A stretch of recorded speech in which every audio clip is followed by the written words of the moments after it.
भारतीय जनता मजदूर प्रकोष्ठ की ओर से मैं हरियाणा प्रदेश के सभी नागरिकों को शुभ दीपावली, गोवर्धन पूजा एवं भाई दूज की हार्दिक बधाई एवं शुभकामनाएं देता हूं। ये पावन पर्व हमें अंधकार पर प्रकाश, असत्य पर सत्य और अन्याय पर न्याय की विजय का संदेश देते हैं। इस दीपावली पर प्रत्येक घर में सुख, समृद्धि और शांति का प्रकाश फैले, यही मेरी मंगल कामना है। मैं विशेष रूप से अपने मजदूर भाइयों और बहनों को प्रणाम करता हूं, जो अपने परिश्रम से समाज और प्रदेश की प्रगति का आधार हैं। साथ ही मैं उन सभी पत्रकार साथियों और मीडिया प्रतिनिधियों को भी हार्दिक शुभकामनाएं देता हूं, जो सच्चाई और जनहित के लिए निरंतर कार्यरत हैं। मुख्यमंत्री पद के 100 सफल दिन पूरे करने पर हार्दिक बधाई देता हूं। उनके नेतृत्व में हरियाणा सरकार ने हर वर्ग के कल्याण के लिए उल्लेखनीय कार्य किया है, चाहे वह किसान हो, मजदूर, युवा या महिलाएं। साथ में मैं भारतीय जनता पार्टी को भी हरियाणा में लगातार 11 वर्षों की सफल शासन यात्रा पूरी करने पर बधाई देता हूं। श्री मनोहर लाल खट्टर जी के दूरदर्शी नेतृत्व में हरियाणा ने विकास, पारदर्शिता, रोजगार, डिजिटल शासन और सामाजिक कल्याण के क्षेत्र में नई ऊंचाइयां प्राप्त की हैं। दीपक शर्मा जी, जिस तरह से यूपी बिहार के लोग गुरुग्राम में बसे हुए हैं, रह रहे हैं अपने तरीके से, अपनी उनकी बिजनेस से, दिवाली के बाद उनका भव्य एक कार्यक्रम होता है, एक त्यौहार होता है छठ को लेकर, क्या संदेश है?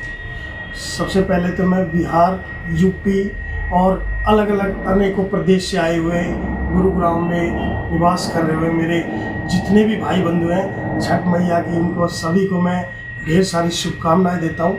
ये पर्व दीपावली की तरह मनाते हैं। मैं बड़ा उनको सोशल मीडिया से भी मैंने देखा है और हमारे इधर भी लगे हुए थे जब उनको छठ मैया का प्रोग्राम करते, इतना उल्लास और इतनी सभ्यता के साथ में ये लोग करते हैं। मैं तो सभी को माँ छठ मैया की कृपा बोलता हूँ कि सभी के ऊपर माँ ऐसे ही कृपा बरसाए रखे और ये सदैव ही उनके ऊपर हमेशा रहे। मेरे को भी आशीर्वाद दे, जितनी भी मेरी छठ मैया हैं की पूजन में आई हुई, जितनी भी मेरी मातृशक्ति है, मेरे को भी आशीर्वाद दे। मानेसर की मेयर हैं जी। मानेसर की जनता आपसे ये कही कि दीपक शर्मा जी का आसपास में कोई ऐसी जगह दे दो जो हम लोग साल में एक त्यौहार करते हैं, इसको लेकर कभी किसी ने आपसे जिक्र करी? देखिए, मानेसर निगम के अंदर जो हमारी मेयर बनी है डॉक्टर इंद्रजीत जी, आप अगर ऐसा किसी भी आपके यूपी बिहार से आए हुए भी किसी कोई भी मेरा भाई है, अगर उसको इस तरीके की सुविधाएं चाहिए तो आप मेरे को अवगत कराइए। मैं सीएम साहब को बोल के मानेसर में जहाँ भी उनको यह सुविधा या स्थान की जो भी जरूरत होगी मैं उसको मुहैया कराने की भी मदद करूँ। कई बार अधिकारियों से आपकी लड़ाई हुई है इसी को लेकर, पूर्वांचल के लोगों की बातों को लेकर, कई बार आपने ट्रांसफ़र भी करा दिया, ऐसे सुनने का हम लोगों को आई।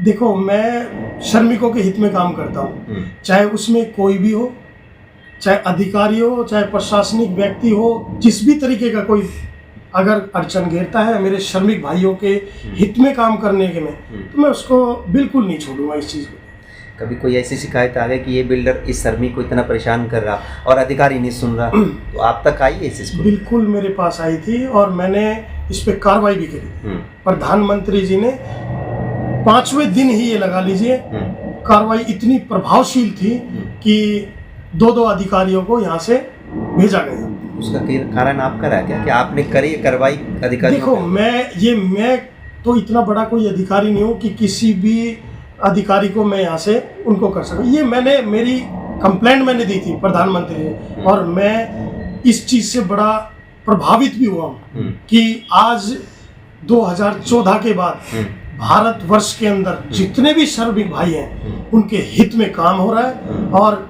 ये एक गरीब घर का बेटा है, एक खुद मजदूर है, मजदूर हमारे देश का एक प्रधानमंत्री है, वो मजबूर नहीं है और वो मजबूर नहीं है तो आज पूरे भारतवर्ष की आवाम भी है, वो भी मजबूर नहीं है।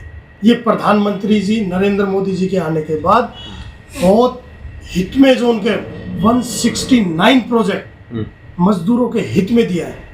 आप छात्रवृत्ति ले लीजिए, आप स्थानांतरण का ले लीजिए, तीर्थ यात्रा का ले लीजिए, श्रमिक अधिकार ले लीजिए। सर्वप्रथम तो मैं आपके माध्यम से ये कहना चाहता हूँ कि जितने भी भारतवर्ष में श्रमिक भाई हैं, सबसे पहले तो वो श्रमिक कार्ड बनवाएं, जो उनका मानव अधिकार है, मौलिक अधिकार है, उनकी साक्षरता दिखाने के जो उनको एक स्वीकृति मिलती है कि हाँ मैं एक मजदूर हूँ, वो है श्रमिक कार्ड। सेंट्रल गवर्नमेंट के माध्यम से उसके अंदर आने वाली जितनी भी स्कीमें हैं वो सब उनको अवगत कराएगा और भारतीय जनता मजदूर सेल ये उनका अधिकार, उनका सम्मान दिलाने के लिए हमेशा तत्पर रहते हैं। आयुष्मान कार्ड तो रद्द हो गया, एक तरह से देखते हैं आयुष्मान कार्ड को। श्रमिक कार्ड की आप बात कर रहे हैं। श्रमिक कार्ड के अंदर स्वयं खुद आता है 2.5 लाख से 5 लाख रुपए तक का उनको मेडिकल फैसिलिटी उनको मिलती है। आप किसी भी ईएसआई हॉस्पिटल के अंदर जाके आप किसी भी तरीके का उपचार, पहले आप पता कीजिए कि ये हमारा उपचार है, वो भारत सरकार की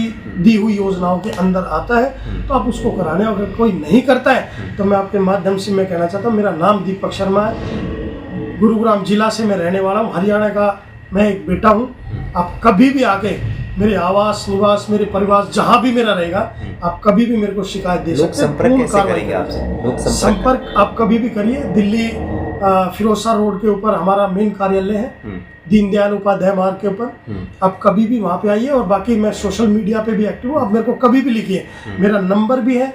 आप कभी जो भी मेरे को शिकायत करता है, मेरे को डायरेक्ट मेरे घर पे आए, मेरे कार्यालय पे आए, तुरंत उनकी सुनवाई की। आखिरी मैसेज, जैसे पूर्वांचलियों के लिए आपने शुरुआत करी है, छठ है, बिहार में चुनाव है जी, काफ़ी माहौल जो है चुनाव को देखे, छठ को देखे, ट्रैफिक भी बहुत ज़्यादा है, रेलवे स्टेशन देखे, फ्लाइट देखे, आखिरी क्या गुहार लगाते हैं? देखो आपने जो बिहार में कहा है, तो बिहार में तो हमारी सरकार आ रही है, ये मान इसमें तो कोई संकोच नहीं। 101% हमारी सरकार आ रही है। भारतीय जनता पार्टी पूर्ण बहुमत के साथ में अच्छे से जीत के आके और पूरे बिहार को फिर से माँ छठ मैया भी कृपा कर रही है, क्योंकि भारतीय जनता पार्टी इसने 2014 के बाद में आज हमको हिंदू होने का जो गर्व, जो आभास कराया है, वो एक भारतीय जनता पार्टी। और कोई दल, नेता, पार्टी कभी भी हिंदुओं के हित में नहीं इतना वो करे। आज हिंदू को हिंदू होने का पता है, सब अपने मौलिक अधिकार, मौलिक ज्ञान, दैवी देवताओं, आज देख भी रहे होंगे आप, हर पर्व को इतनी खुशी के साथ जो मना रहे हैं, ये भारतीय जनता पार्टी की सरकार के होते हुए। शुक्रिया।